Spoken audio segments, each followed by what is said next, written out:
તો આ તરફ રાજકોટમાં કોરોનાના વધુ 9 કેસ નોંધાયા છે। 6 પુરુષ અને 3 સ્ત્રીના કોવિડ રિપોર્ટ પોઝિટિવ આવ્યા છે। રાજકોટમાં અત્યાર સુધીમાં 114 કેસ નોંધાયા છે। 61 દર્દી સાજા થયા છે, જ્યારે 53 દર્દીઓ હાલ સારવાર હેઠળ છે। તો કોરોનાના કેસોમાં સતત વધારો થઈ રહ્યો છે। તો બીજી તરફ રાજકોટમાં પણ કોરોનાના જે કેસો નોંધાયા છે તેમાં 61 દર્દી સાજા થયા છે, તો બીજી તરફ 53 દર્દીઓ હાલ સારવાર હેઠળ છે।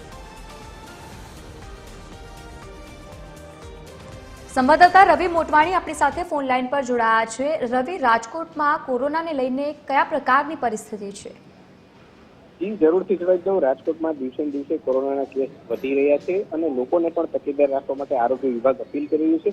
અત્યાર સુધીમાં રાજકોટમાં કુલ 114 કોરોનાના કેસ નોંધાયા છે, જેમાંથી 61 દર્દી સાજા થયા છે, તો 53 દર્દીઓ હાલ સારવાર લઈ રહ્યા છે। સાથે સાથે સારી બાબત એ કહી શકાય કે જે દર્દીઓ અત્યારે જે કોરોના પોઝિટિવ છે, મોટાભાગના દર્દીઓ હોમ આઇસોલેટ છે। લગભગ 3 દિવસની સારવાર બાદ તે ફરી બહાર નીકળી શકે છે। શરદી, તાવ, ઉધરસના લક્ષણો દેખાય તો રિપોર્ટ કરવા બાદ આ કોરોના લક્ષણ જોવા મળી રહ્યા છે। એના માટે આરોગ્ય વિભાગ લોકોને અપીલ કરી રહી છે કે તાવ, શરદી કે ઉધરસ હોય તો તકેદાર રાખી અને બીજાથી દૂર રહેવા માટેની પણ અપીલ કરી રહી છે। જી બિલકુલ રવિ, આભાર સમગ્ર માહિતી સાથે જોડાવા બદલ। તો અત્યાર સુધીમાં રાજકોટમાં 114 કેસ નોંધાયા છે।